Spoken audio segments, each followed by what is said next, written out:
मिनश्शैतानिर्रजीम बिस्मिल्लाहिर्रहमानिर्रहीम। अल्लाह के बाबरकत नाम से शुरू करते हैं जो बड़ा मेहरबान और नहायत रहम करने वाला है।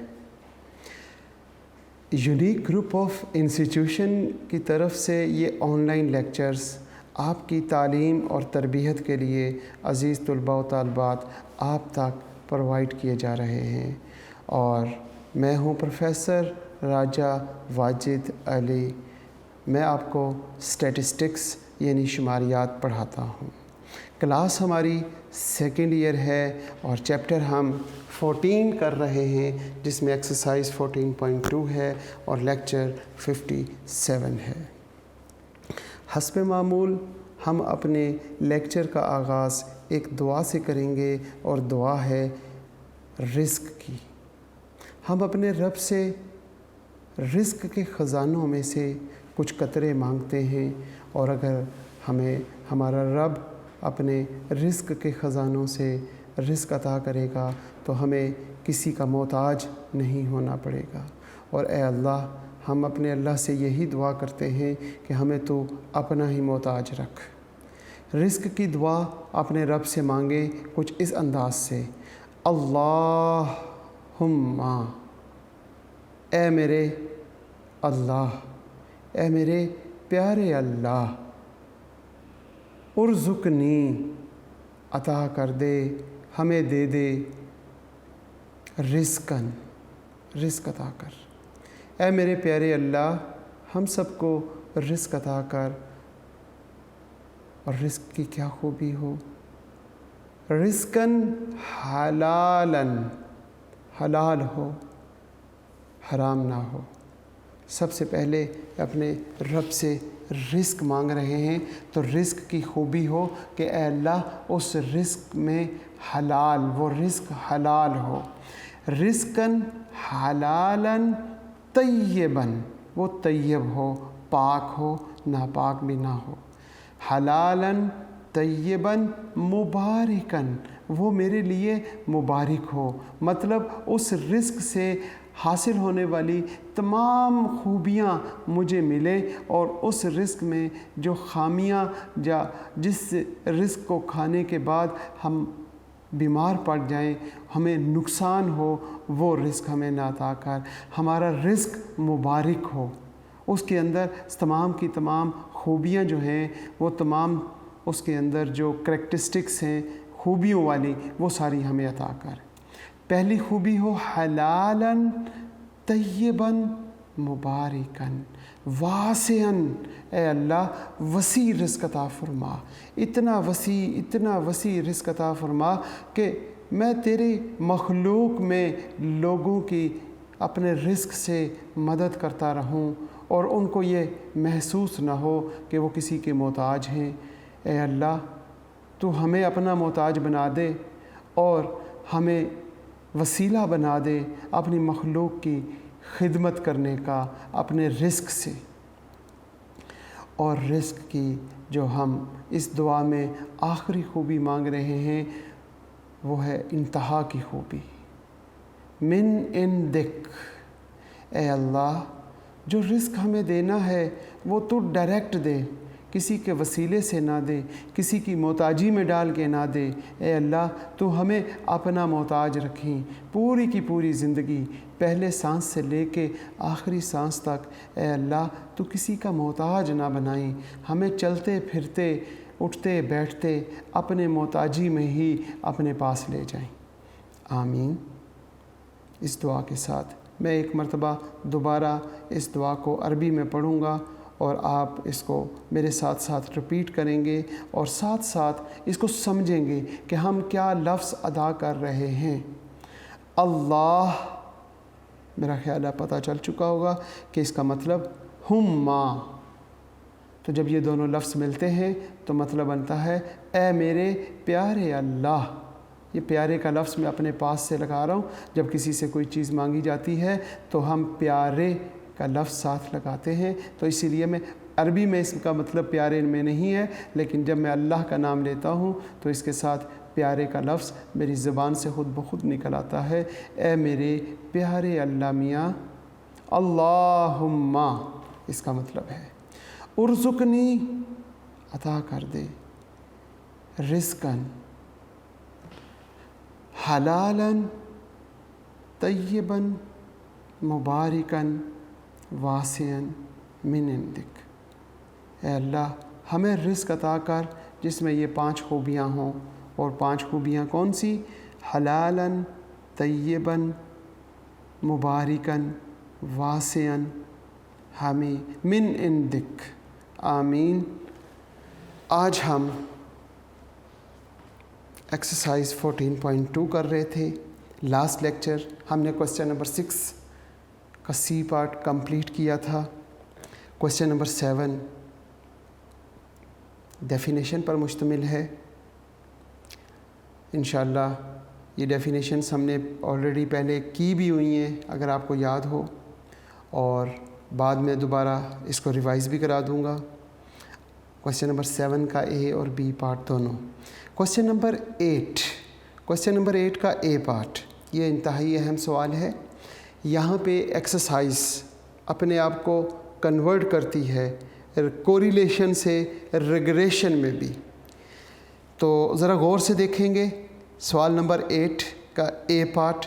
From the data given below calculate the coefficient of correlation between the age of husband and age of wife at the time of marriage. सबसे पहले हमारे पास x और y 2 वेरिएबल दिए हुए हैं और इन दोनों वेरिएबल से उसने कहा कि आप कोफिशिएंट ऑफ कोरिलेशन मालूम करें, जो ऑलरेडी हम जिस पैटर्न पे चल रहे हैं उसी पैटर्न से हम कोफिशिएंट ऑफ कोरिलेशन मालूम करते हैं। फिर उसके बाद आगे देखते हैं कि इसने क्या पूछा हुआ है। क्वेश्चन नंबर 8 है और उसका ए पार्ट। आपके पास x की वैल्यूज़ और y की वैल्यूज़ दे दी। x की वैल्यूज़ डिनोट किसको कर रही हैं? रिप्रेजेंट कर रही हैं एज ऑफ हस्बैंड, और y की values age of wife at the time of marriage. It is 28, 27, फिर 28, 23, 29, 30, 36, 35, 33 और 31। इसी तरह y की वैल्यूज़ उसने दे दी हमें 27, फिर उसके बाद 20, फिर 22, फिर उसके बाद 18, 21, 29, फिर 29, 28, 29 और 27। ये हमारे पास x और y की वैल्यूज़ आ गई। उसने कोफिशिएंट ऑफ कोरिलेशन पूछा हुआ है, तो वो सिंपल आप सब बच्चों को मालूम है कि आपने क्या करना है। आपने एक तो x स्केयर करना है, दूसरा आपने y स्केयर करना है, और तीसरे नंबर पे आपने x और y इन दोनों को मल्टीप्लाई करें जल्दी से और फिर टोटल कर लें। कोरिलेशन कोफिशिएंट का बेशुमार फार्मूले हैं, उनमें से जो हम फार्मूला यूज़ कर रहे हैं काफ़ी देर से और हमें याद भी हो चुका होगा, n summation x y minus summation x into summation y और dividing by square root. Square root यहाँ पे लिखेंगे n summation x square minus summation x का होल स्क्वायर और ये ब्रैकेट क्लोज। यहाँ पे n summation y square minus summation y का होल स्क्वायर और ये ब्रैकेट क्लोज। इस फार्मूले के लिए आपको क्या चाहिए? आपको इन तमाम कॉलम्स के टोटल चाहिए। अब आप टोटल कैसे करेंगे?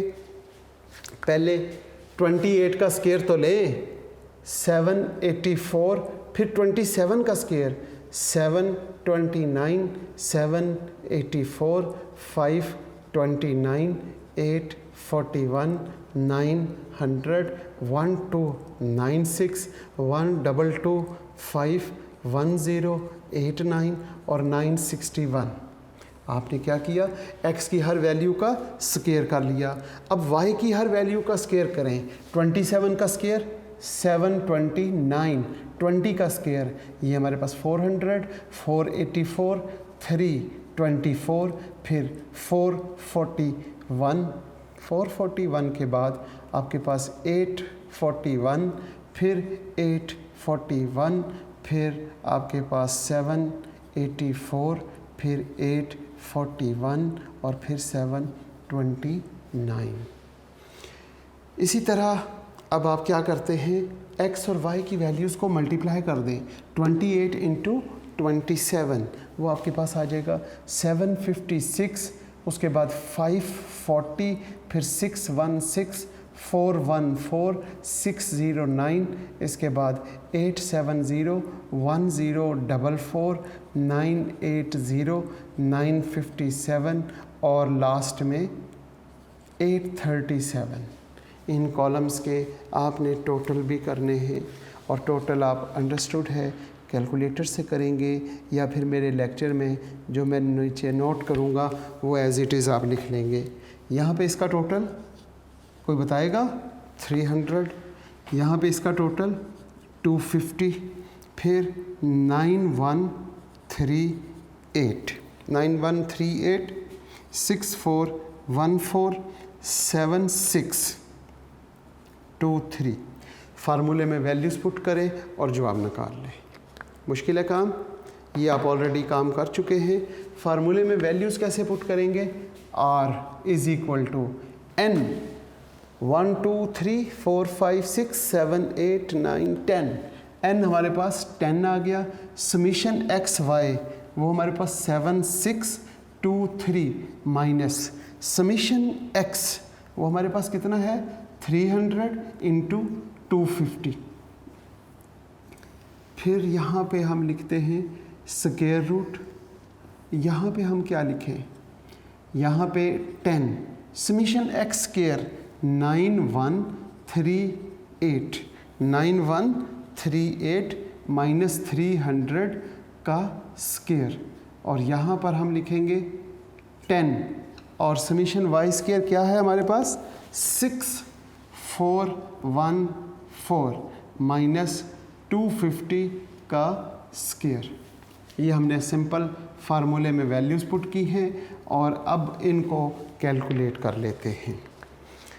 अब जब हम इन्हें कैलकुलेट करेंगे तो क्या होगा, मल्टीप्लाई करेंगे 10 से, तो ये तो मेरे बच्चों को मालूम है 10 से मल्टीप्लाई करने से क्या होगा 76230, वेरी गुड। इसके बाद माइनस, तो यहाँ पे जब माइनस करेंगे तो 75000 डिवाइडिंग बाय, यहाँ पे अंडर रूट में लिखेंगे क्या 91380 माइनस 3 का स्क्वायर 9, 00 एंड 00, शायद यही होगा, बिल्कुल यही है। इसके बाद हम देखते हैं मल्टीप्लाई इन दोनों को कर देते हैं, 64140 माइनस 25 का देखते हैं तो 625 और 00। आर की वैल्यू ऊपर माइनस कर लें जनाब, माइनस करने से आपके पास 1230 डिवाइडिंग बाय अंडर रूट, इन दोनों को माइनस करने से हमारे पास आएगा 1380। इसी तरह यहाँ पे इसे माइनस करेंगे तो 1640। अब इन्हें आप मल्टीप्लाई कर लें, very good, 1230 over under root, multiply करने से आएगा 2263,200, स्क्वायर रूट ले लें 1230 डिवाइडिंग बाय, इसका स्क्वायर रूट लेने से क्या आता है आपके पास 1504.394, ये पॉइंट है जनाब। और फाइनली जब आप इसे डिवाइड करेंगे तो आपके पास जवाब आएगा 0.817605। ये तो आपका पुराना ही काम था, कोरिलेशन कोफिशिएंट मालूम कर लें। कोरिलेशन कोफिशिएंट जब आपने मालूम किया तो मैं यहाँ पे लिख लेता हूँ कि हमने नंबर 1 पे आर की वैल्यू मालूम की। आर की वैल्यू क्या है 0.817605, ये हमने फर्स्ट पार्ट पे किया। टेबल के नीचे क्या लिखा हुआ है, फाइंड मालूम करें क्या रिग्रेशन कोफिशिएंट, जो एक्सरसाइज 14.1 हमने रिग्रेशन कोफिशिएंट्स मालूम किए। अब यहाँ पे उसने कहा फाइंड मालूम करें रिग्रेशन कोफिशिएंट्स। कोफिशिएंट्स मतलब क्या? रिग्रेशन कोफिशिएंट्स कौन कौन से होते हैं, क्या होता है? ये था कोरिलेशन कोफिशिएंट। और रिग्रेशन कोफिशिएंट जब पूछा जाएगा आपसे तो कोरिलेशन कोफिशिएंट के साथ रिग्रेशन कोफिशिएंट है बी एक्स ऑन वाई और बी वाई ऑन एक्स, ये दो मालूम करने हैं। अब देखते हैं बी एक्स ऑन वाई, इसका फार्मूला लिखें और फिर उसके बाद इसे सॉल्व करते हैं। उसने कहा फाइंड रिग्रेशन कोफिशिएंट, पहले पूछा फाइंड कोरिलेशन कोफिशिएंट। जब कोरिलेशन कोफिशिएंट पूछेगा तो फिर तो हमने ये फार्मूला लिखा हुआ है आपके सामने और इसी पैटर्न के साथ हमने इसको सॉल्व कर लिया।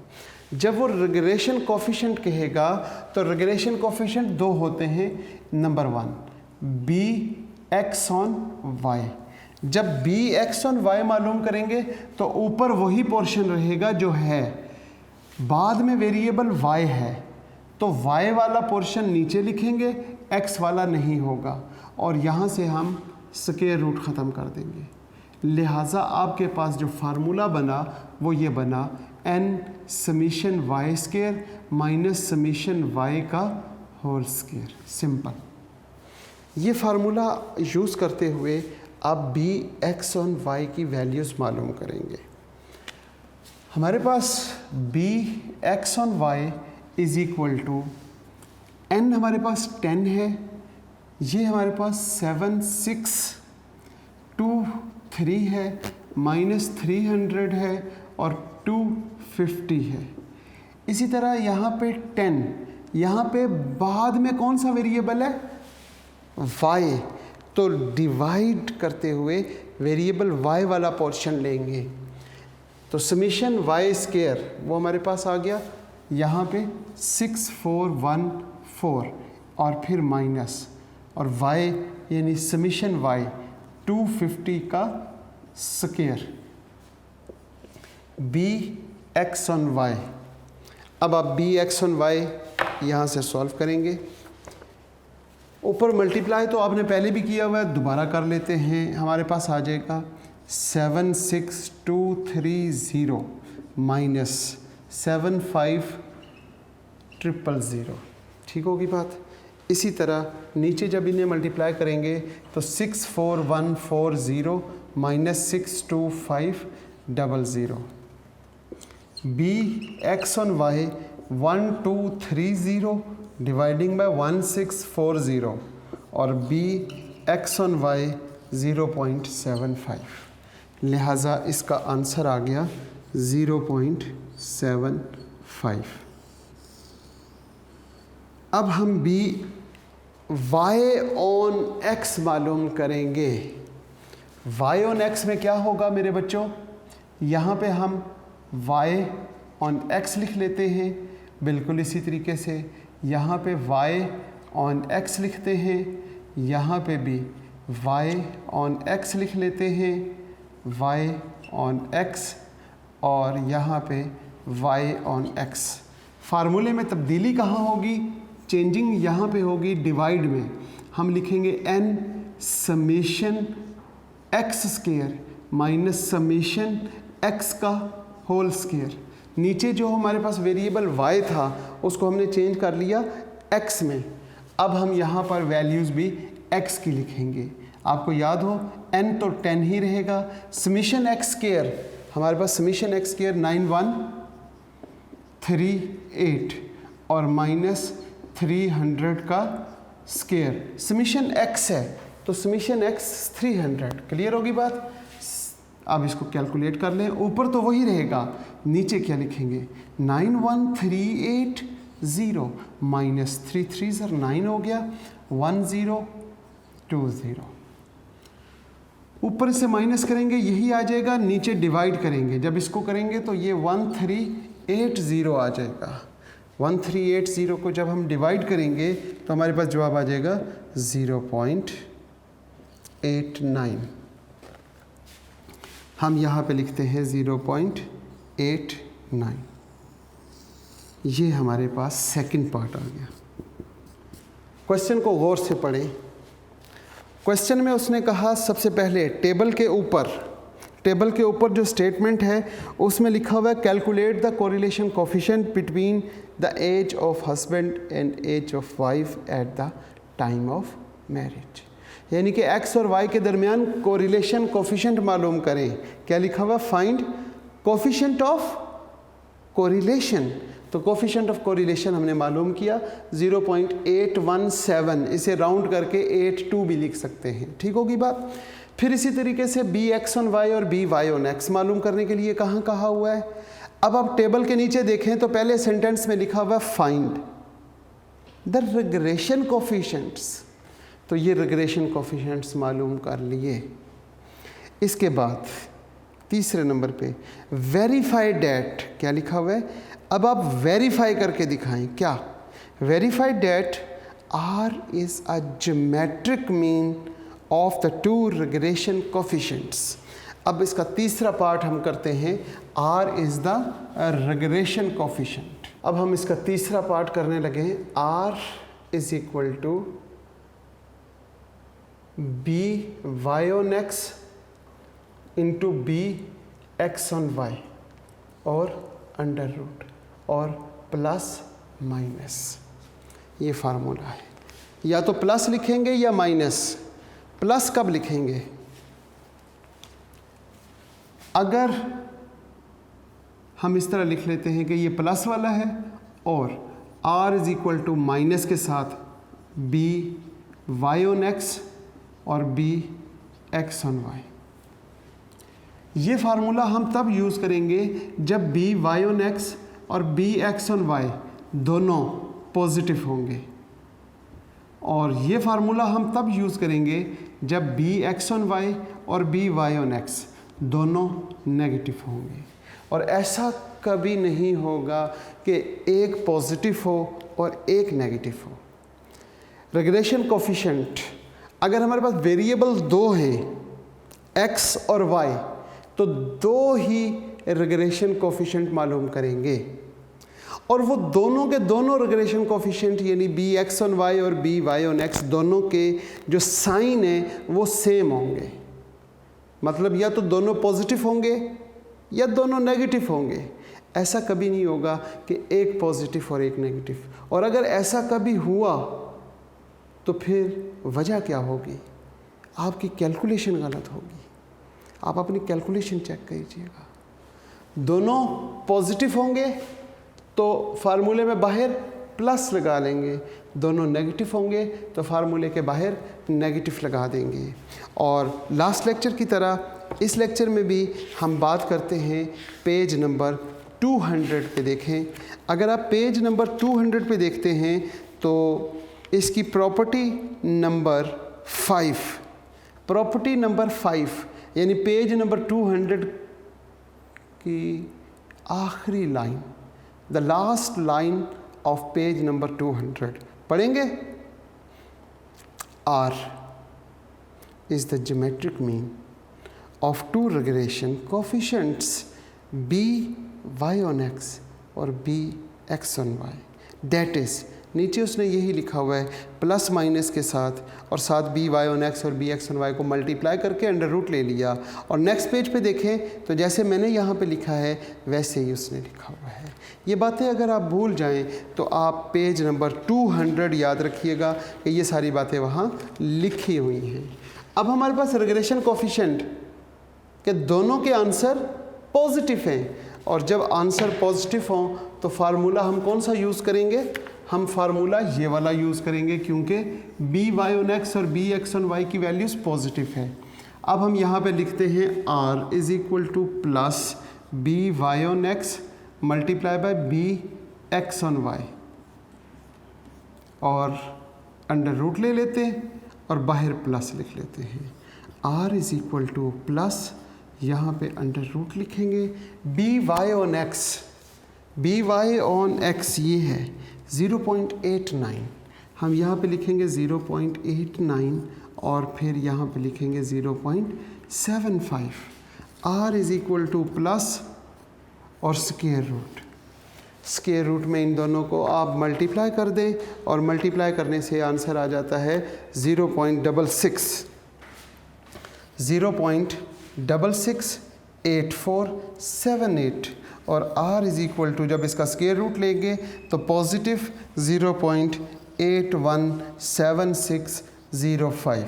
तो r की वैल्यू वो जो आपके फर्स्ट पार्ट में आई थी वही लास्ट पार्ट में आ गई है जी। कोरिलेशन कोफिशिएंट की वैल्यू हमारे पास 0.817605 आई। उसने सवाल में कहा वेरीफाई करें कि correlation coefficient is the geometric mean of the regression coefficients.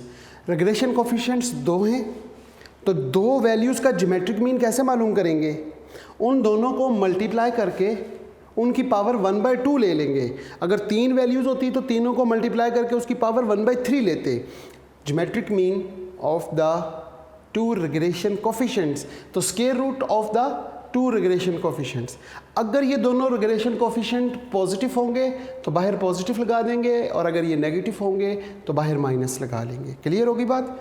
अभी यहाँ पे दोनों हमारे पास पॉजिटिव थे, लिहाजा हमने यहाँ पे बाहर पॉजिटिव लिखते हुए सॉल्व किया। r की वैल्यू आई 0.8176 और हमारे पास जो डायरेक्ट हमने सॉल्व की थी उसका आंसर भी सेम आया।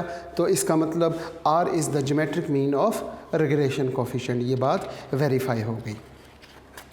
अब हम आगे चलते हैं और आगे इंतहाई आसान सवाल है, क्वेश्चन नंबर 8 और इसका बी पार्ट।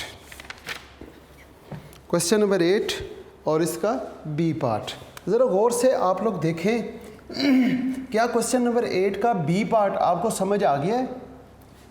बहुत आसान है या नहीं? बिल्कुल ठीक हो गई बात। सवाल बहुत आसान है। भला कैसे आसान है हम अभी देख लेते हैं। उसने 2 रिग्रेशन कोफिशिएंट्स खुद ही निकाल के दे दी और सवाल पूछा हुआ है कि सॉल्व करके दिखाएं। ये जो सामने आपके फार्मूले लिखे हुए हैं यही फार्मूले यूज़ होंगे। क्वेश्चन नंबर 8 इसका बी पार्ट, 8 का बी पार्ट क्या कहता है? The 2 regression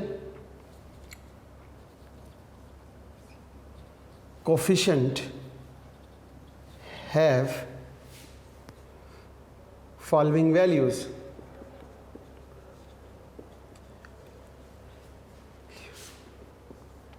Find R. R मालूम करें। First part B y on x is equal to 0.86, B x on y is equal to 0.95। B Y on x और B x on y उसने खुद ही दे दिए। अब आपने ये देखना है कि इन दोनों रिग्रेशन कोफिशिएंट्स के जो वैल्यूज़ हैं उनके साइन पॉजिटिव हैं या नेगेटिव हैं। दोनों के पॉजिटिव होंगे या दोनों के नेगेटिव होंगे। ऐसा नहीं होगा कि कोई एक पॉजिटिव और एक नेगेटिव। हाँ, अगर यहाँ पे कोई एक वैल्यू पॉजिटिव दे दे और एक नेगेटिव दे दे और आपसे कहे कि कोरिलेशन कोफिशिएंट मालूम करें, तो फिर आपने ये कहना है कि इट इज़ नॉट पॉसिबल। ये पॉसिबल नहीं है कि हम इसकी कोरिलेशन कोफिशिएंट मालूम करें, because both regression coefficient have same sign. ठीक है जी। हो सकता है कि वो किसी क्वेश्चन में आपको ये जज करने के लिए, ये वेरीफाई करने के लिए या ये चीज़ देखने के लिए कि आपको इस बात का इल्म है या नहीं है, वो एक पॉजिटिव और एक नेगेटिव दे दे और आप कहें कि सर ने तो कहा था कि ऐसा होता ही नहीं है, तो मैंने ये कहा था, तो यही बात तो वहाँ लिखनी है कि इट इज़ नॉट पॉसिबल। ऐसा नहीं होगा कि दोनों के साइन ऑपोजिट हों।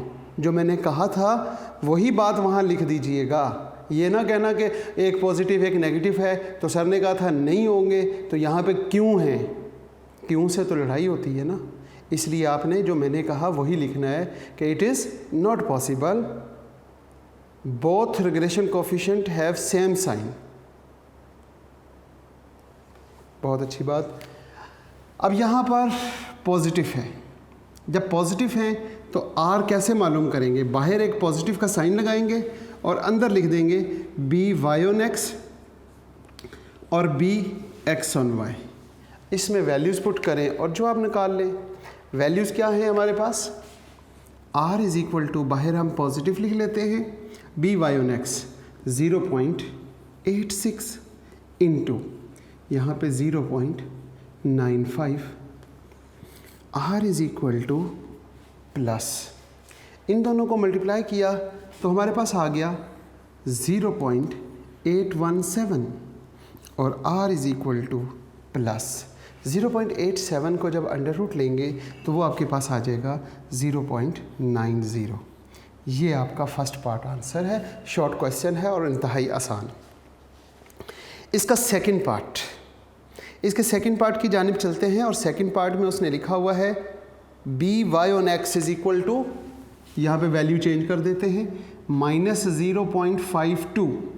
इसी तरह यहाँ पे हम वैल्यू चेंज करेंगे जो बुक में दी हुई है, -1.08, -1.02 है,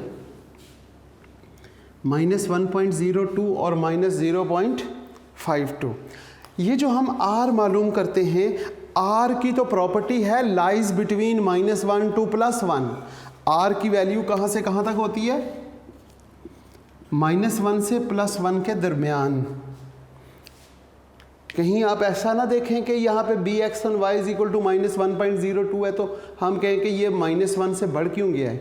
इसके बारे में तो हमने कहा ही नहीं है। हमने तो r की प्रॉपर्टी में कहा था कि लाइज बिटवीन -1 टू +1, -1 से कम नहीं होगा और +1 से ज़्यादा नहीं होगा। r की वैल्यू, कोरिलेशन कोफिशिएंट की वैल्यू, रिग्रेशन कोफिशिएंट की वैल्यू जो मर्ज़ी हो, सिर्फ इनके साइन सेम होते हैं। ये हमने बात कही है। क्या यहाँ पे इन दोनों के साइन सेम है? दोनों के साइन नेगेटिव है और ये 1 से लेस हो, ग्रेटर हो, जो मर्ज़ी वैल्यू हो। अब हमारा जो फार्मूला है वो यहाँ माइनस आ जाएगा। ठीक है जी। क्यों? क्योंकि दोनों वैल्यूज़ माइनस में होती हैं तो हम माइनस लिख देते हैं और अगर दोनों वैल्यूज़ पॉजिटिव हों तो हम पॉजिटिव लिख लेंगे। यहाँ पे जो r की वैल्यू है वो -1 और +1 के दरमियान में रहेगी। वैल्यूज़ पुट करें जनाब, बाहर माइनस लिख लेते हैं, अंडर रूट में क्या लिखें? -0.52 और -1.02। अब आप इन दोनों को मल्टीप्लाई कर दें। इन दोनों को जब आपने मल्टीप्लाई किया तो आंसर आ जाएगा 0.5304 और बाहर माइनस, और 0.5304 का स्क्वायर रूट लेंगे तो वो आपके पास 0.73 आ गया और ये आपका आंसर है। ये था जी क्वेश्चन नंबर 8 का बी पार्ट और क्वेश्चन नंबर 8 का ए पार्ट। ए पार्ट जो हमने किया उसमें हमारे पास 3 बातें पूछी थी। नंबर 1, एक्स और वाई वेरिएबल से कोरिलेशन कोफिशिएंट मालूम करें, नंबर 1। नंबर 2, एक्स और वाई वेरिएबल से रिग्रेशन कोफिशिएंट्स यानी बी वाई ऑन एक्स और बी एक्स ऑन वाई, ये दोनों मालूम करें। और number 3, R is the geometric mean of the 2 regression coefficients. तो ये 3 से 4 बातें जो हैं ये हमने क्वेश्चन नंबर 8 के ए पार्ट में सॉल्व की, समझी अच्छे तरीके से। इसके बी पार्ट में उसकी प्रैक्टिस थी। वो जो लास्ट सेंटेंस हमने क्वेश्चन नंबर 8 के बी पार्ट में पढ़ा कि R is the geometric mean of the 2 regression coefficients, तो यहाँ पे क्वेश्चन नंबर 8 के बी पार्ट में 2 रिग्रेशन कोफिशिएंट्स दिए हुए थे, उनसे हमने कोरिलेशन कोफिशिएंट मालूम करना था by using the geometric mean of the 2 regression coefficient formula. अगर इन दोनों की वैल्यूज़ का जो साइन है वो पॉजिटिव होंगे तो बाहर पॉजिटिव आ जाएगा, दोनों का नेगेटिव होंगे तो ये नेगेटिव आ जाएगा। ये सारी बातें पेज नंबर 200 और प्रॉपर्टीज़ ऑफ कोरिलेशन कोफिशिएंट में लिखी हुई हैं, वहाँ से जाके याद कीजिएगा। अक्सर पेपर में शॉर्ट क्वेश्चन आया करता है, write down the properties of correlation coefficient, इसलिए वो कोरिलेशन कोफिशिएंट की जो प्रॉपर्टीज़ है वो भी आपको याद होनी चाहिए।